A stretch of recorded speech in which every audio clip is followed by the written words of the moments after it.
Hello and welcome back again to another video. I hope you all are doing wonderfully well. Today I'm sharing with you this simple and amazing recipe. Today I'm making cornstarch. Yes, this is so easy to make, and with just one ingredient you have your homemade cornstarch nicely made at home. Okay, so let's get started. So for this recipe, I'm going to use my corn or my maize. You can use the white corn or the yellow corn if you want. So next, I'm going to start by washing my corn very well, and make sure to wash it very well to get rid of any bacteria from it, because this is coming straight from the farm. So make sure to wash it very well, right?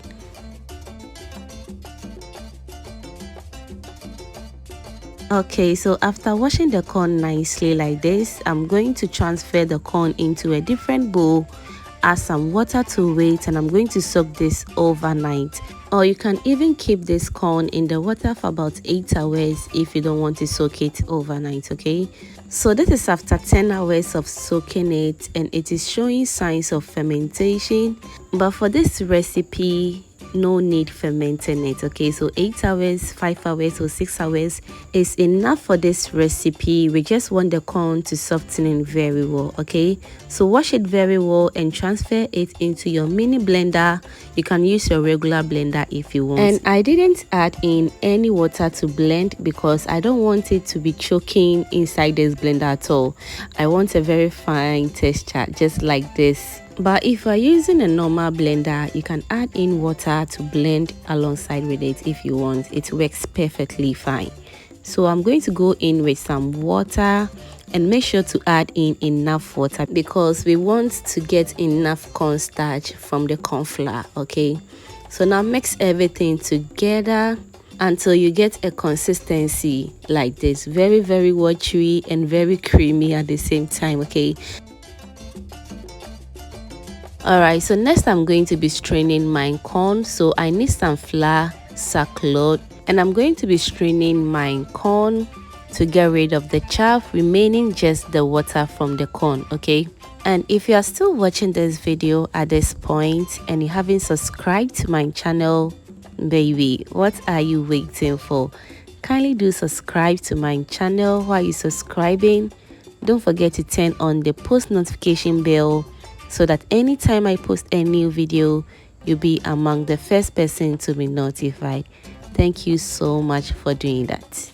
Okay, so after straining the chaff from the juice, I have a very clean water with no chaff. If you have chaff in it, re-strain your water so that you can get a very smooth consistency. And the water is looking very creamy because I have starch in it. So after 1 hour, this is how it looks like. The starch has settled under it very nicely. So when the starch settles under it like this, just pour out the water from it and make sure you don't pour some of the starch out. Okay, so as I was straining the water, the starch was also coming just as you seen on the screen. So to avoid all this wahala, just allowed it to rest for additional 30 minutes or 1 hour again for the starch to really settle down at the bottom of the pan, just as you see right now.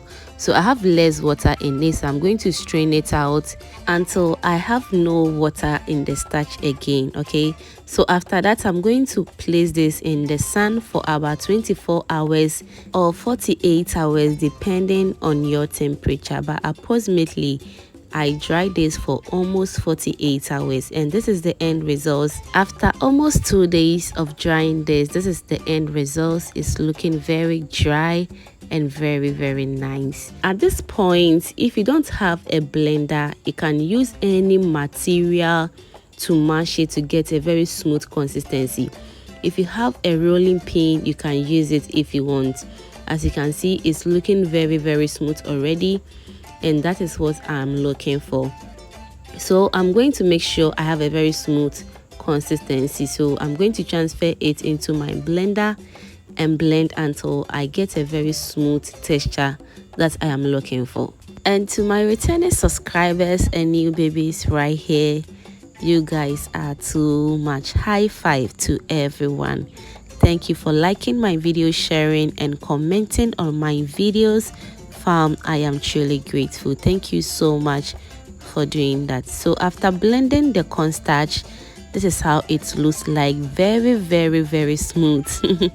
I love this texture and I'm so happy it came out so good. If you want to try making your own cornstarch at home, why don't you try making it at home and stop buying it from outside, because homemade is always the best. I use this for my vegetable stir fry and the end result was so amazing. I hope you're going to try this recipe at home and thank me later. Thank you so much for watching this video to this point, and if you've watched this video to this point, that means you are a proud foodie member. Thank you for watching.